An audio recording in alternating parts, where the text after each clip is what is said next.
directly to the one that has a purport. So here, just read the Sanskrit once. Purna Kama Vyapi Yudvam Nara Narayana Vrishi Dharmam Ashtar Ratam Stityai Rishabhau Loka Sangraham. Okay. Let's see if I can. Okay, there we go. Although all your desires are completely fulfilled, O best of exalted personalities, for the benefit of the people in general, you should continue to exemplify religious behavior as the sages Narayana. Thus, instructed by the Supreme Lord of the topmost planet, Krishna and Arjuna assented by chanting Om. Then they bowed down to the Almighty Lord Mahavishnu. Taking the Brahmana's sons with them, they returned with great delight to Dwaraka by the same path along which they had come. There they presented the Brahmana with his sons, who were in the same infant bodies in which they had been lost. Having seen the domain of Lord Vishnu, Arjuna was totally amazed. It's quite interesting. What's the Sanskrit for totally amazed? Having seen supremely, oh, here we go. Parama Vishmita, supremely astonished. He concluded that whatever extraordinary power a person exhibits can only be a manifestation of Sri Krishna's mercy. In BBT purport, Srila Vishwanath Chakravarti describes Arjuna's amazement. He thought, quote, just see, even though I am a mere mortal, by Krishna's mercy, I have seen the Supreme Godhead, the root cause of everything. Then, after a moment, he thought again, quote, but why did Lord Vishnu say that he took away the Brahmana's children out of a desire to see Krishna? And we'll continue in this with this purport a little later. Om Jnana Timirandasya Jnananjana Shalakaya Chakshuram Nilitam Yena Tasmai Shri Gurave Namaha Panchakalpatarubhyascha Kritasanvevacha Patitanam Bhavanebhyo Vaishnavebhyo Namo Namaha Jai Shri Krishna Chaitanya Prabhu Nityananda Shri Advaita Gadadhar Shivasadi Gaur Bhaktavinda Hare Krishna Krishna Krishna Hare Hare Hare Rama, Rama Rama, Hare Hare. I wanted to focus for a few minutes on this Arjuna's amazement.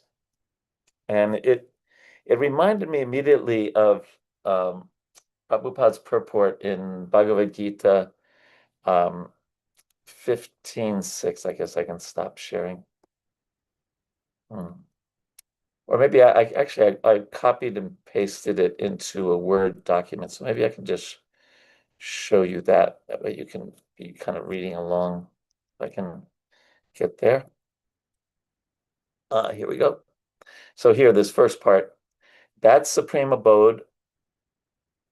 Let me move something so I can read it better. Oh. Can you see it? Yeah. That supreme abode of mine is not illuminated by the sun or moon, nor by fire or electricity. Those who reach it can never never return to this material world. So I remember this sentence. One should be captivated by this information. So just meditate on that sentence for a second. One should be captivated by this information. Now, we are getting information here, as Prabhupada says. Arjuna had, a shaksha darshan. His amazement was because he actually saw Mahavishnu and the whole return of the Brahmana's sons and traveling with Krishna. It was experiential. Prabhupada continues, he should desire to transfer himself to that eternal world and extricate himself from this false reflection of reality. Then I also thought of this verse in the Gita, chapter 2, verse 29, which begins Ascharyavat. If maybe some of you remember, so I think it's some look on the soul is amazing. Some hear about him. I'm paraphrasing. Some hear about him as amazing, etc. And some don't get it at all. And in the commentary, Bhurijan Prabhu writes in the Surrender Unto Me book, he says Acharyavat means amazing, Pasyati means sees, and Vadati means describes. Srinoti means hears. The first line of this verse says Acharyavat Pasyati. Some look on the soul as amazing.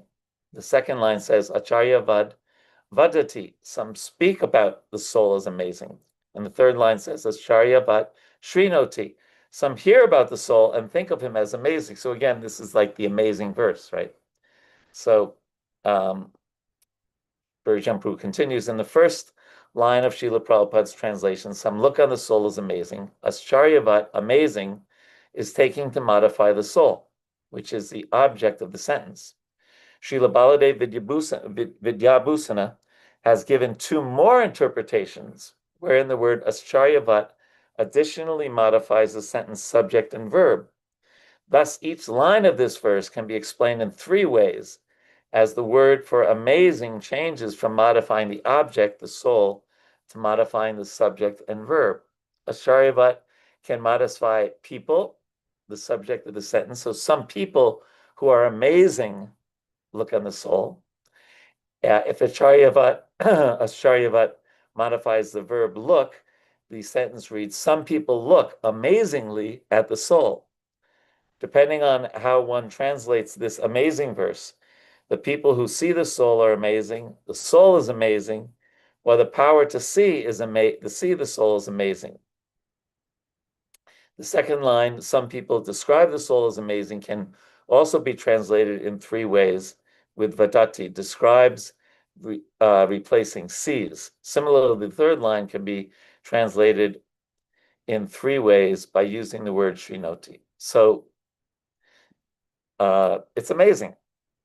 And as Arjuna is experiencing here, he's experiencing that he's amazed. And if we read verses like, chapter 2, 29, well, we can just understand how amazing Krishna conscious realization is. And Prabhupada writes in 15:6 that we should be captivated. We should be captivated by this information. And, are we captivated? Oh God, it's so weird when I'm spotlighted and I just see myself. To what extent are we freshly captivated is a challenge for us to be ideally captivated at every moment, or at least every morning when we wake up and we think, another day to practice Krishna consciousness. It's such a benediction. And yet sometimes we're kind of affected by the modes of material nature, and it's like, oh, okay. And we're chanting our rounds out of duty instead of out of ecstasy, or at least really working to improve them every day. And yet Krishna consciousness is so powerful. I was thinking of this verse from Canto 1, Chapter 5, Text 29. No, sorry, Text 19. My dear Vyasadeva, even though a devotee of Lord Krishna, this is Narada Muni speaking to him, even though a devotee of Lord Krishna sometimes falls down somehow or other, he certainly does not undergo material existence like others. And here's the key part.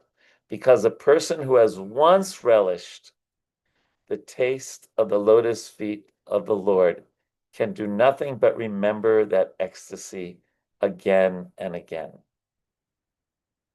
So that keeps us going, that we've had some taste of Krishna consciousness, but we shouldn't be satisfied with that.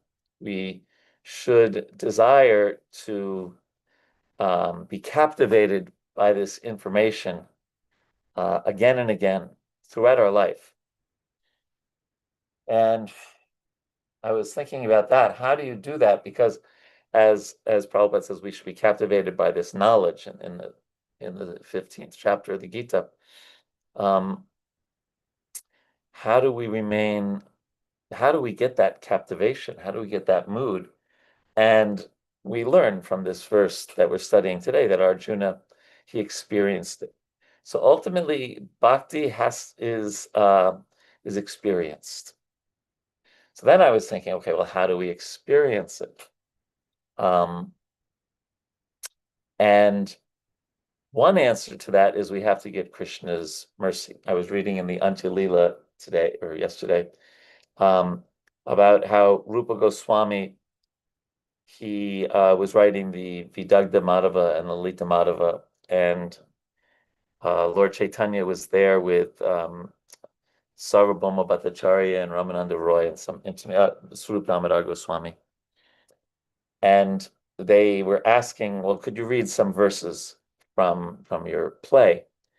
And as most of us are familiar with this, it's also mentioned in the well, a similar mood is mentioned in the Ratha Yatra Lila, that Rupa Goswami had totally captivated or totally understood Lord Chaitanya's mood, especially his Madhurya Bhav. And the devotees were like amazed. How did he understand Lord Chaitanya's inner feelings? Because very few people, Swarup Damodar and a few others, understand this mood of Lord Chaitanya. And they concluded that he must have gotten Lord Chaitanya's mercy. And Lord Chaitanya also says in that part that he received the blessings of the other devotees previously. So the blessings of the Lord ultimately is what we depend upon. Yet, what do we do from our side? And that is our practices, our sadhana. And I'm really going to take a chance here. I'll go out on a limb. But I was asking Brahmatirtha if it was okay to do this, and he thought it was maybe, well, I don't know, I shouldn't blame him, it's me. But there's but it makes a point. It makes a philosophical point. There's a YouTube video. There's a video of a basketball player named Allen Iverson who has a famous rant about practice. And sadhana means practice, right? So I thought I'd just show it because it makes a philosophical point, believe it or not. It's only about a minute and 10 seconds long. But let's see. It's probably the first time in the history of the Bhagavatam class anywhere that something like this was played. Oh, wait, I have to make sure you can hear it. Share the sound. Okay. Just talk about practice. We sitting here, I supposed to be the franchise player, and we ain't about practice. I mean, listen, we talking about practice. Not a game, not a game, not a game. We talking about practice. Not a game. Not the game that I go out there and die for and play every game like it's my last. Not the game. We talking about practice, man. I mean, how silly is that, man? We're talking about practice. I know I'm supposed to be there. I know I'm supposed to lead by example. I know that. And I'm not shoving it aside, like it don't mean anything. I know it's important. I do. I honestly do. But we talking about practice, man. What are we talking about? Practice? We talking about practice, man. We talking about practice. We talking about practice. We ain't talking about the game. We talking about practice, man. When you Okay. So, what does that have to do with Krishna consciousness? Well, I don't know. Because for us, the sadhana and the sadhya, the practice and the goal are, in one sense, the same. This is mentioned because, for example, we chant Hare Krishna, we glorify Krishna. Well, what do you do in the spiritual world? You glorify Krishna. We serve Krishna here, and that's our sadhana. What do we do in the spiritual world? We serve Krishna. So our practice, we don't mean to belittle Allen Iverson, but he was making the distinction between practice and the game. but our practice is the game. So if we can develop this mood, or this, mood may be the right word, of freshness, of being, or as Prabhupada's words, captivated by picking up our beads every morning, or by attending the class. Oh, okay, well, it's another class. All right, well, Vraj Vihari, we've heard him before. You know, or whatever our various practices are. If we can infuse them with, at least theoretically, that I should be captivated, and pray for that captivation, then we can get the experience. And it's that experience, like we were reading, one having once tasted, one can never forget. That experience propels us to more and more higher levels of Krishna consciousness. And we need that. It's not the param dristva, the higher taste, is not optional if we want to ultimately love Krishna. If we want to live a life of love, if we want to live a life of happiness, if we want to live a life of service, because the material nature is super powerful. And it can come up with unlimited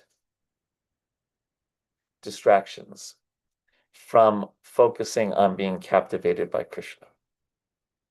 And we can be captivated by the material energy very easily and go, like in the banyan tree, go from one branch of the material world to another branch. We can check out the sports scores and what's happening there, and then the politics and what's happening there. We have a number of devotees here in our temple from Nepal, and Nepal, they just torched the parliament building, and the prime minister resigned, and there's total chaos in the country. We can be captivated by that, especially if we're from Nepal. And we can be captivated by pretty much anything in the entire world, unfortunately. So the challenge for us is to be captivated by Krishna. And the sadhana does that. And one of the best sadhanas in that regard, especially, is to associate with the captivated, to associate with people who have that taste, have that experience.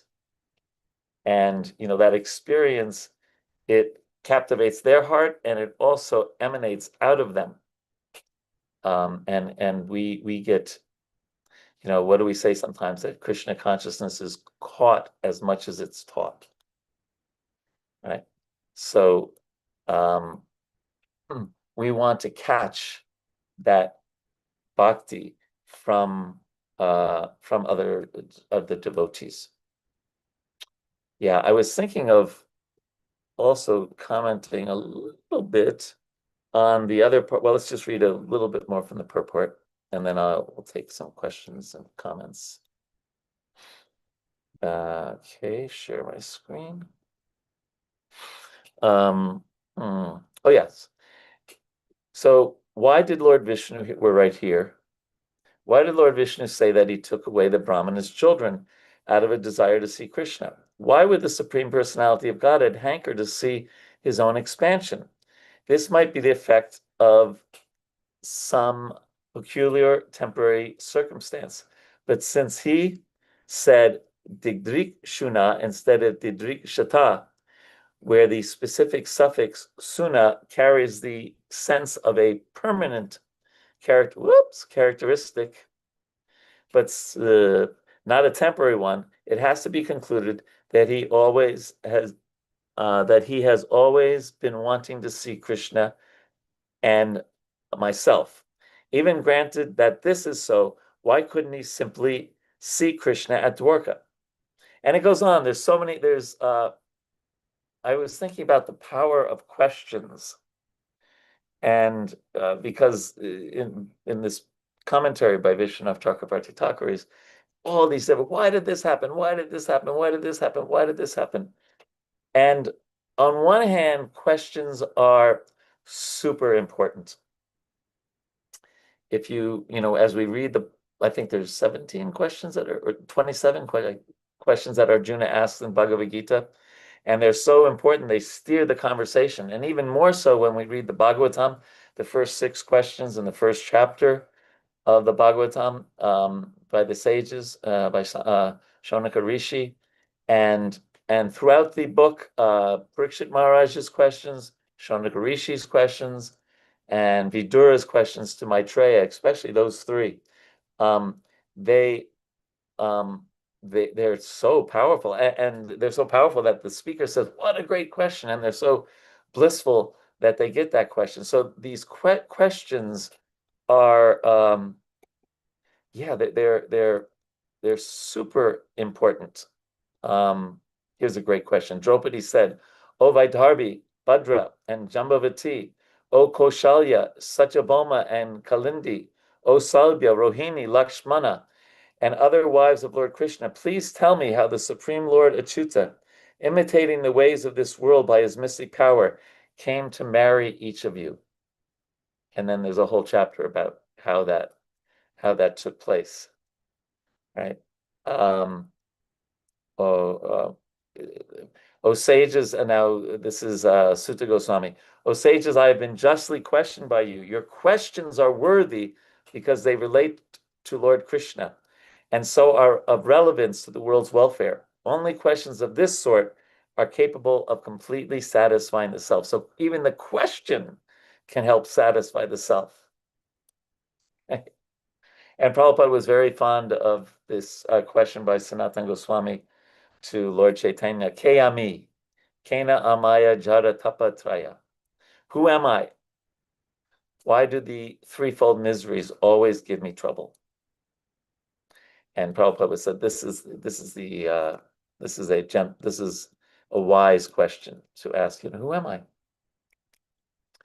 So questions are powerful. And even in my profession of conflict resolution, the mantra is to be curious, not judgmental. Because one of the number one causes of conflict in the world is assumptions. And assumptions, when they're wrong and we act on them, they wreak havoc. Just like Mother Parvati, when she saw Chitraketu, seemingly she assumed that he was making fun of her husband, Lord Shiva. He wasn't, but she made that assumption, therefore she cursed him.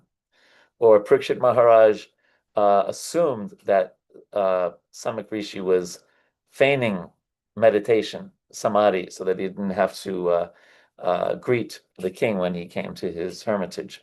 And there's so many examples in the Shastra of. So imagine if Parvati would have, instead of immediately cursing Chitraketu, would have said, "Chitraketu, are you making fun of my husband?" Or if Parikshit Maharaj would have waited some time and Samak Rishi came out of samadhi and said, "Were you faking it?" So even in terms of interpersonal relationships, questions are so important. And like I said, the mantra is to be curious rather than being judgmental. And that's a great way to avoid offenses, especially for those of you who like to bring out your Brahmin thread and curse people quickly. You might want to be curious first before being judgmental. So questions are super important. And at the same time, as I was reading, that purport that we read part of today, there's also something to be said on the flip side of just because he was kind of the questions were, why did he do this? Why did Mahavishnu do this? Why did Mahavishnu do that? Why did Mahavishnu do this? And there comes a time sometimes, as we're reading and studying the Shastra, where we just say, I don't really get it, but that's what Krishna does. He's the independent supreme personality of Godhead, Abhigya Swarat. He's the only Swarat. He can do as he likes. Ravindra Suprabhu used to be fond of saying, love means allowing the other person to be. And there are times when we just say, okay, I could ask a question, but Krishna can do as he likes. And even in our own personal lives, when we're going through something like going through a stroke, why is this happening to me? Um, and there comes a time when, I was asking myself, well, okay, it's my karma, but there must be something going on here that's for my benefit, because Krishna only acts for the benefit of others. So there does come, and I've been reading, I've been going through the Bhagavatam, just reading the translations, just to try to get the flow. And there's times when you just say, that's Krishna, you know. I mean, Varaha comes out of the nose of Lord Brahma.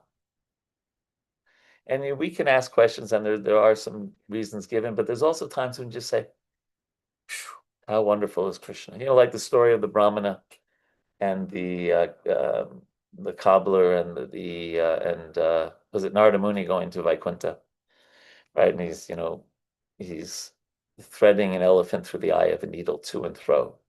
And the Brahmana says, hogwash. And the cobbler says, oh, how wonderful is my Lord. And even Narada said, how can you accept that? And he said, well, if I'm sitting under this banyan tree, you know the story, and from this banyan tree comes this one little seed, and from this one seed, if you plant it in the ground and just put some water on it, another banyan tree can come about. How wonderful is that?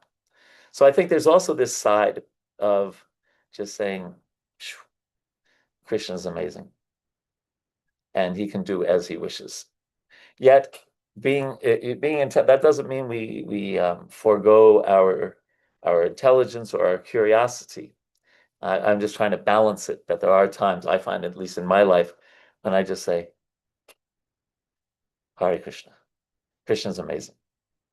Okay, so what questions or comments do you have? I see Bhima Prabhu has his hand up for a long time, and I didn't let him speak until now.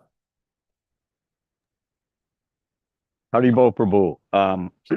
I'm one of those who are captivated by his confusion. Um, I was wondering if you could spice or expand into the aspect that this process is an internal process. Like we do so many external things, chanting, dancing, and feasting are all external. It doesn't mean that's not what should be done, but sometimes we can get. Could you possibly explain the process by which we get kind of caught up in the external and we don't pay attention to what's going on inside, the changes that take place? Do you have some explanation of this? Thank you for that wonderful question, Bhima Prabhu. Srila Rupa Goswami in the Bhakti Rasamrita Sindhu Nectar Devotion, he uses two terms, Chesta Rupa and Bhava Rupa.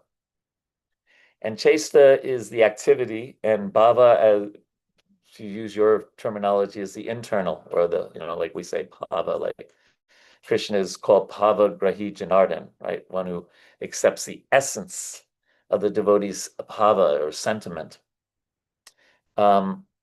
And both are important. But like you said, we have there's a tendency sometimes to do the external activity of devotional service, and even to sometimes convince ourselves that that's good enough. Right. Well, I read Swapam Apyasya Dharmasya, even a little advancement. I'm definitely guaranteed a human birth, so I'm okay. Right. Or we even will praise the devotees for their external, and that's important. Prabhupada was a person who wanted to see results. He was definitely wanted to see results. There's no doubt about that. But not at the expense, as you're kind of hinting, of the internal, or as he said, if you don't hear and chant, after some time, there'll be no more Hari Hari Bol. So we get our enthusiasm by especially hearing about Krishna and chanting his name. And then that's the internal. So it's kind of like, ideally the process is more inside out. We're experiencing that happiness of Krishna consciousness, and naturally we want to share that with others, if sharing Krishna consciousness is our particular service. It's just such a natural thing that you're experiencing something so wonderful and you give it to others, or as I quoted that, bhakti is caught as much as it's taught. We're preaching, air quotes, or we're helping others, um, and we're sharing Krishna consciousness just by our being being Krishna conscious ourselves.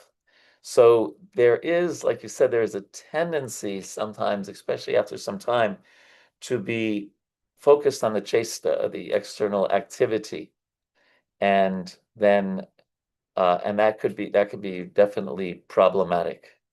So we yeah, we want to be we want to be devotees. We took up Krishna consciousness to love Krishna.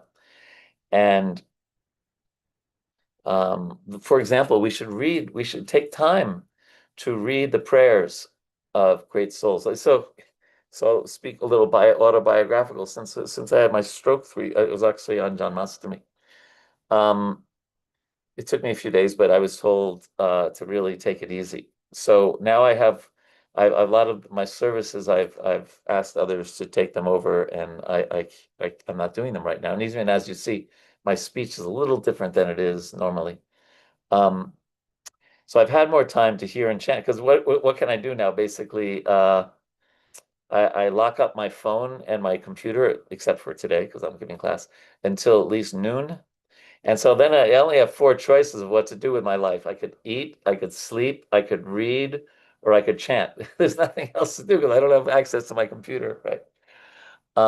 And it has been inspiring to take this extra time to read and more reading than chanting. It's a little hard sometimes to mentally focus on the chanting, but reading. And like, I think we've all had this experience when we do take the time to do that and we think, oh gosh, why haven't I been doing this all along? So as you're hinting, Bhima Prabhu, it's really important that we find this balance. The chesta is there. We can what do we as we were hearing in the beginning of class, we're greeting the pujaris. So the pujaris can't just think, well, I'm really doing some really great remembrance of Krishna. So, if I'm a little late for the offering or the altar's not so clean, right? So the externals are important, but they should be fueled by the internal. I hope that's okay, Bhima Prabhu. Min has their hand up. Thank you so much for the class. I have a question, but I just want to respond to what you just shared because it's helping me to understand better about how the process of bhakti, especially an internal one, requires some kind of slowing down of a speed of what we're sort of to do on daily basis, and how slowing down is kind of that it's valuable, and what's valuable can be rare, but that it is very important. So thank you for that. I was in conversation with a devotee friend last week, and he spoke about this. We spoke about this questioning in our lives, in Okay. particular in Krishna consciousness, and he explained to me something that was really cool. He said that when we question sincerely, those questions sends us on a quest, and that it sends us on a journey to actually um, to pave the path towards Krishna. So I really appreciate what you said today. I have a question about this practice as our game in our Alan Iverson, yeah. And we hear a lot in the scriptures that sort of achieving Krishna, or Vaikuntha even. And so that sort of sometimes makes me get in the mood, I think, without even really realizing in this mentality of achievement. So how does one, especially when we don't have yet this constant amazement toward Krishna, um, enter into our sadhana, practice our sadhana without this sense of oh, I think I'll get something back. Uh-huh. Even if it's sort of subconscious thing, you know? Yeah. It's it's a great question, and it can be answered in several different ways. One is that because we do know in one sense that all we really want is service. Because that's who we are. Like sugar, the swarup of sugar is to be sweet. If something if is not sweet, then it's not sugar. The swarup of a nice red or green chili is to be hot. If it's not hot, it's not a chili. And our swarup, Jivera swarup hoy, Krishna Nityadasa, we're Krishna's eternal servant. And in an advanced stage, we just want to serve, Narayana Parasarve Nakutas Chanyabhijiti Swarga Apavaga Narakeshu Apituyat Darshana. That a devotee doesn't care heaven or hell. It's actually from that same pastime with Chitraketu and Parvati, because he just immediately accepts the curse of Parvati, and then Lord Shiva is just amazed that a devotee doesn't care heaven or hell. And Bhaktivinoda Thakur prays, I can be, if I could just be, I can't remember which it is, an insect or an ant or a cat or a dog in the house of a devotee. I'll be satisfied as long as I can remember Krishna. And yet that's an advanced stage. The reason I'm saying that is because one time Bhurijan Prabhu said to Prabhupada, it's in that book, My Glorious Master. He said, Prabhupada, we just want to serve you life after life. We don't care about going back to Godhead. We just want to serve you. And Prabhupada looked at him sternly and said, don't make me come back to save you. So the Bhurijan Prabhu's understanding of that incident, of that exchange, was that he was saying a very high level statement, and he wasn't on that level, right? And so there is the level of, gosh, this material just stinks. And I want to go back to the spiritual world and serve Krishna. So there's a kind of a yin and yang there about the different, we can aspire for that realization because we do want that to be our only identity, that I'm Krishna's servant. Sarva upadi vinirmuktam. All other upadis become zero. And that is a work in progress, or for some of us, a work in progress. Uh, but does that answer your question, or did I go off on tangent? Yeah, thank you very much. Yeah, and you have all those books behind you. Yeah, it's my partner's book. I sort of landed in this library with by Krishna's mercy. Amazing. So you have a lot of reading to do. Yeah. Yes. But yeah, I mean, obviously it's an important theme. Prabhupada named his magazine Back to Godhead. Um, and yet we don't even, one time Prabhupada said to us that we don't call ourselves devotees. He said that a devotee is a very exalted term. He said we want to call ourselves servants. And um, there's no better service than to serve devotees. And especially if we can do, remember we talked chesta, if you can remember two things from this talk, chesta rupa and bhava rupa. Those two. Chesta is the activity and bhava is the mood. So we can serve devotees with both. Um, there's no better way to please Krishna. There's no better way. Mahat sevam dwaram ahur vimuktes. That the dwara, the gates to the spiritual world, open widely to one who does mahat seva, who serves devotees.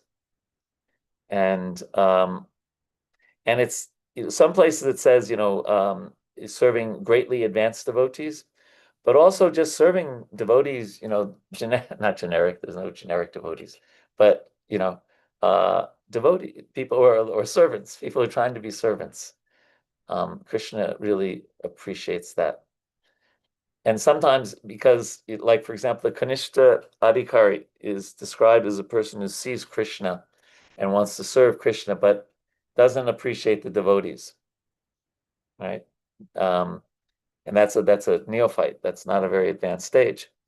And I think that can also happen when, okay, we serve Krishna and we serve our spiritual master, everyone else is chopped cabbage.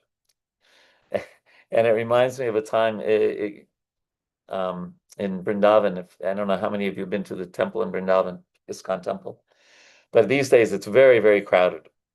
And so at Guru Puja, I remember Gopal Krishna Maharaj, of course, he's sannyasi and guru and everything. So he had a path to pay obeisances to Gaur-Nitai, Krishna Balaram, Radhe Shyam, then take some Charnamrita. But then he had to get from that end of the temple all the way to the other end of the temple, and the place is just packed. So a couple of his disciples were acting like human bulldozers and were kind of indiscriminately pushing people out of the way so that Maharaj had a path to the other side of the temple. And Maharaj was so angry and so embarrassed because, in order to serve their guru, they were offending everybody else. Right? So we're fortunate if we get the opportunity to serve anyone who's trying to serve Krishna. And of course, if we can serve great devotees and our spiritual master's instructions, which is another great way to do service. But the opportunity to serve devotees is so it's, as Ringo Starr says, it don't come easy. You got, it's something that we were very fortunate if we get an opportunity to serve devotees.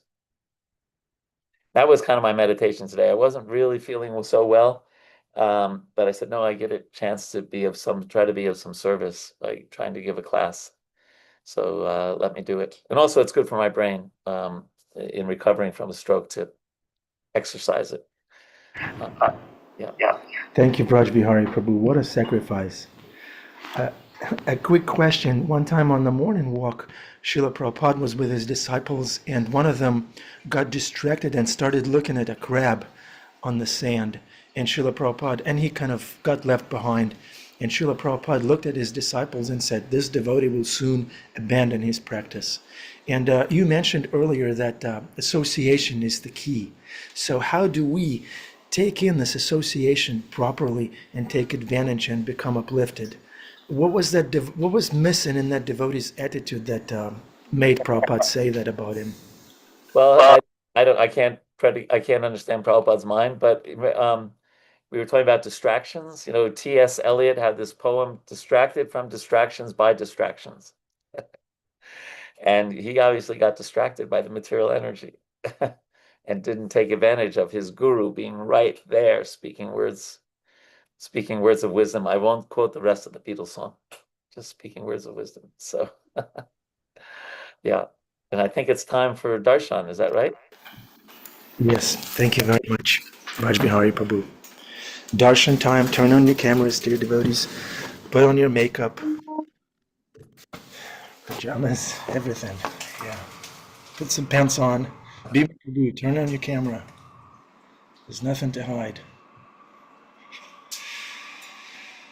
See?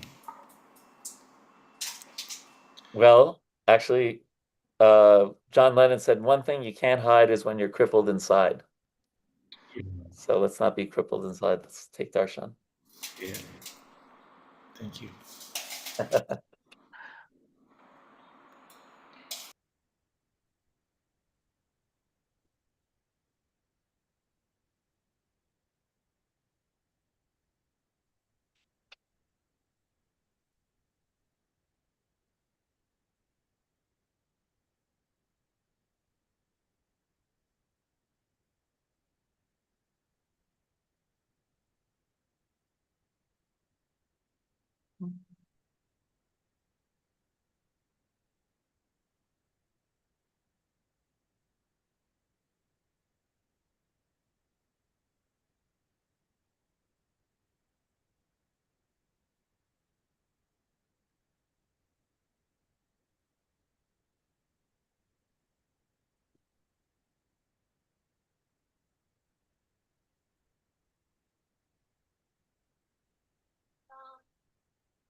Govindam Hari Purusham Tamaham Bhajami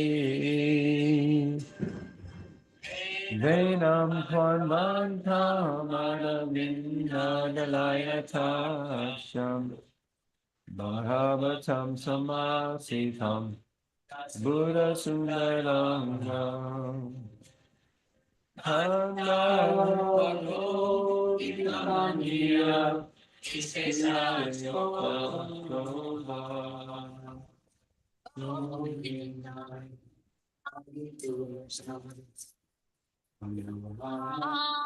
Bhajami Govinda Adipurusham Tamaham Bhajami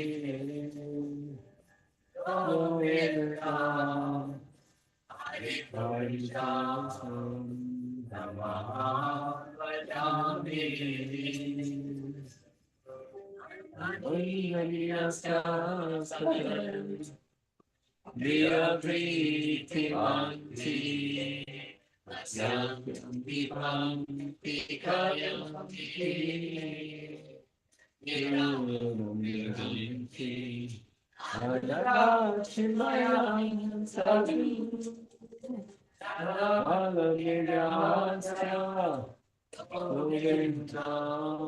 Adipurusham Tamaham Bhajami Govinda Adipurusham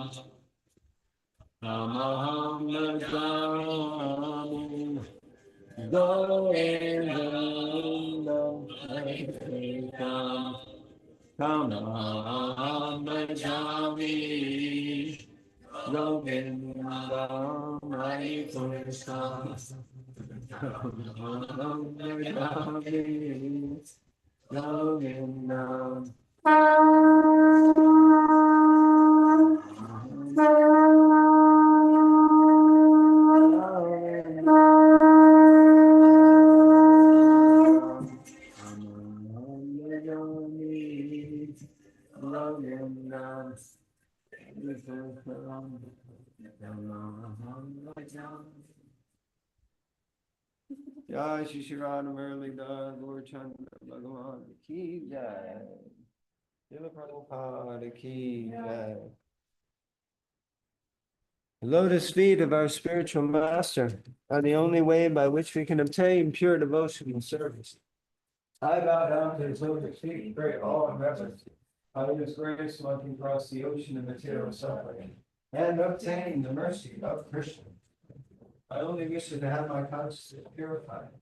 I will eliminate Patrick, in his lotus feet is the perfection that fulfills all desires.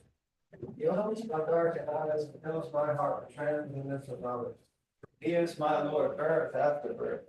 From him, ecstatic prema emanates, and by him ignorance is destroyed. With his scriptures, through his character.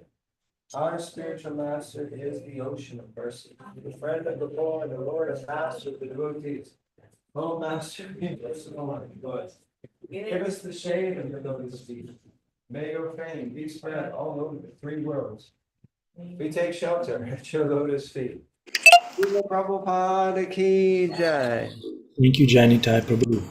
Jai Srila Prabhupada. Jaya Prabhupada, Jaya Prabhupada. Hare Krishna, welcome to the Afterglow. My biggest takeaway from this class is Vraj Vihari Prabhu's determination and desire to please Srila Prabhupada by giving class. If we're sincere, if we are in the right mood, then we are unstoppable. There's no excuse, right? If Vraj Vihari Prabhu gives class after a stroke, then we could do something to please Srila Prabhupada too. Hare Krishna. That's incredible because you would never know it. The class is as sharp and as witty as ever. Yeah. That's very inspiring. Adipusha Prabhu, would you like to glorify Krishna? Would you like to speak? Oh, we're praying to Prabhupada. What to say? When I like to speak, hopefully we have to say pleases Guru. So if you could wait a minute till I get in the vehicle. I'm a little in transit here, okay? I'll talk to you in a few minutes. Yeah. I have an open question. Does association really work? I've been friends with Bhima Prabhu for a long time, but I don't have a single horse. How come? I'm pulling you downward, Prabhu. If you can feel the heat of the flames of hell, then I'm doing my job. Oh, that's what it is. Yes. Why is it? I am association, and I will influence you, but not in the direction I think that you are hankering for. Bhima Prabhu, now it all adds up. Right, man. Of course, it's a joke. Bhima Prabhu's association is very uplifting and inspiring and funny. Hare Krishna. Okay, we need let's see. We need an introverted devotee who can speak while Adipurusha Prabhu is getting in the Krishna mobile. Devaki Priti, you look a little introverted today. What's happening? How are you? Unmute yourself. Yeah. Hi Krishna, everyone. I so much appreciated class today. I loved how Vraj Vihari Prabhu was breaking down that verse about the soul and like the different ways that verse can be understood, and also how we want to be, Prabhupada said how you want to be captivated by such knowledge. So I pray that when I do my reading today, I can be captivated by the knowledge we've received from Srila Prabhupada. Thank you. Thank you, Devaki Priti. Beautiful takeaway. Okay, Adipurusha Prabhu, Hare Krishna, drive safely. Can you hear us okay? Yeah. Yeah. It's a little awkward coming from the temple room to the elevator, out to the vehicle, noise on the street. But I'll try to share what I feel Prabhupada's giving us. We were impressed by his quoting that verse. Some see the soul as amazing, right? That there's amazing means that you're seeing something entirely different than what you saw before. Does that make sense? Yeah. See, it's amazing the fact that that's the super paradigm shift that Arjuna goes through. At first, he's seeing it materially, and then Krishna says, "Never a time did you not exist, nor I, nor all these kings in the future will never cease to be." He starts to tell him, Tehinoshmin, you're not the body, you're the soul. And when we start to see that, everything looks different, right? I'll give an example. We were at the Bhakti Center. We were doing guest program within that building for about 6 years. We took care of 5 of the apartments with guests. So we had 25 guests staying with us. And that was the day when the 9/11, the planes hit the building, right? You have to picture this, 25 guests standing on the roof watching the building go down, watching the World Trade Center collapse. You could smell it, you could hear it. And, you know, the media was saying thousands of people are dying. And so people were riveted to that event. And they were trying to process what happened, who did this, you know. And it gave us an opportunity to offer them another perspective on something they really were asking about. Can you hear me okay? Yes. So they had something they were looking at and something they were questioning about, and we're praying to Krishna what to say, because everybody was really, really trying to process this and see this and understand this. So the first thing we said was nobody died in the World Trade Center. Well, 3,000 people died. What do you... No, the soul is eternal. Oh. And what is the cause of death? And they were saying, it's the Muslim extremists. It's the Bush administration. It's a conspiracy.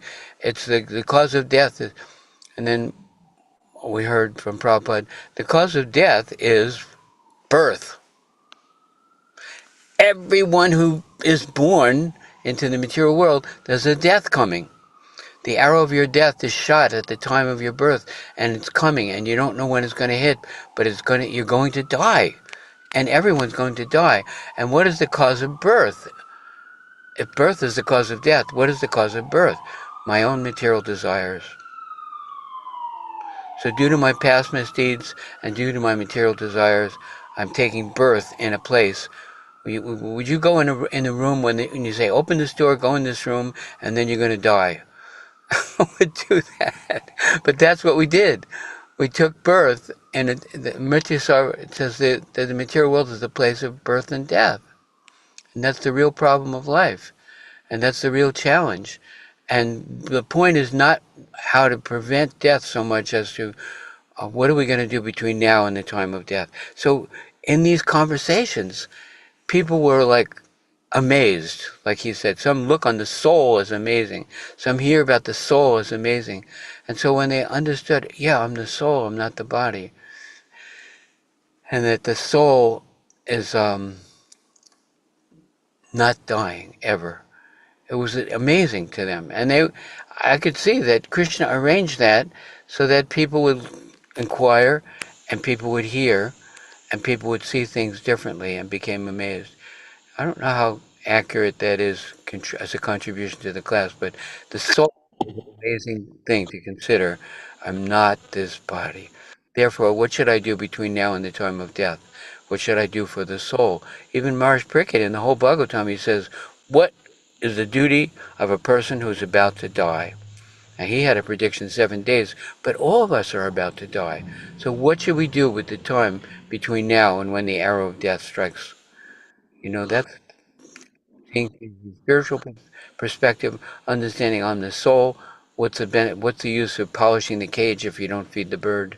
What's the use of taking care of the body if we don't serve Krishna and inquire? Atato Brahma Jignasa. Now, in the human form of life, it's appropriate to inquire about the nature of the spiritual dimension. Anyway, that's what Prabhupada gave us to say. Maybe it's complicated, maybe it's relevant, but anyway, that's what we That offer. was that was perfect. Thank you so much. That was really perfect. How do I but it's not so often that I get amazed by the fact that I'm an eternal soul. I should be amazed by that on a daily basis. So, Min, you actually gave the prescription for becoming amazed, which is to slow down. mm, This is the whole thing.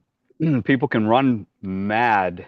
In fact, a lot of devotees in my lifetime I have seen run mad with devotional service, running around, doing this, doing that, chanting, chanting, chanting, ba ba ba ba ba, and they never slowed down. They never really allowed anything to sink in, or talking mostly about myself, and and then because of that, the amazement of who Krishna is, the amazement of this world that Krishna has created for our benefit, the amazement of every breath we take is never accounted for because we're not slowing down. We're not simply just, as Prabhu was saying, uh, the Beatles song, Let It Be.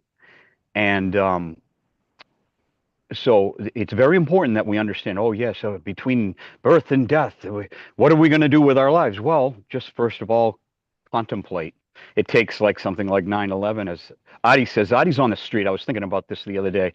I was thinking of all the most street-wise person is Adi. He's really down and personal with everyone. He goes out there and finds people at their that are falling off the edge of the world, and he picks them up and gives them Krishna. So, you know, but in order to do that, he has to slow down enough to spend time with people all day long, new people all day long, all night long, because he does the third shift. So we do have to understand to not be very careful about getting caught up in getting all this service done. As Jesus said to Mother Mary, to Mary and Martha, Martha, Martha, methinks that you trouble yourself too much. Whereas Mary here, who Mary was sitting at Krishna at Jesus's feet, in tears, in listening to Jesus, Jesus said, Mary has the best part because she was sitting still. She had slowed down enough to say, this is the time I'm going to spend with Jesus in my house.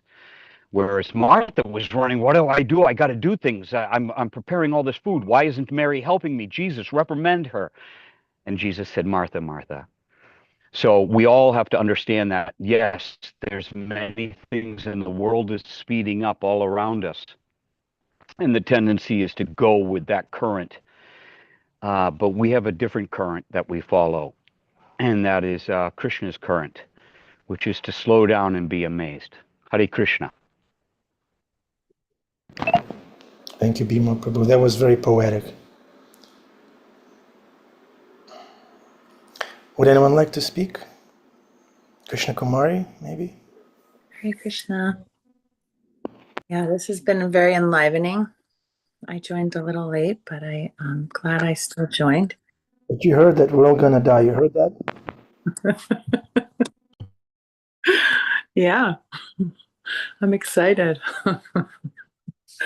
Yeah, I had a couple of things I was thinking that are really important is like, one can be dressing the deity and be so close to Krishna, but if they're doing it not for pleasing Krishna, but for some glory, it's a different thing than the person that we can't know what anybody's thinking. It's not that we should be thinking what anybody's thinking, but I'm thinking more for myself, like what opportunities am I missing, right? If I'm not doing what I'm doing for pleasing Krishna, for getting closer to Krishna and for getting closer to the devotees, for that connection, if I'm doing it just because like it's another thing to do. So sometimes I am running around, like a chicken without a head.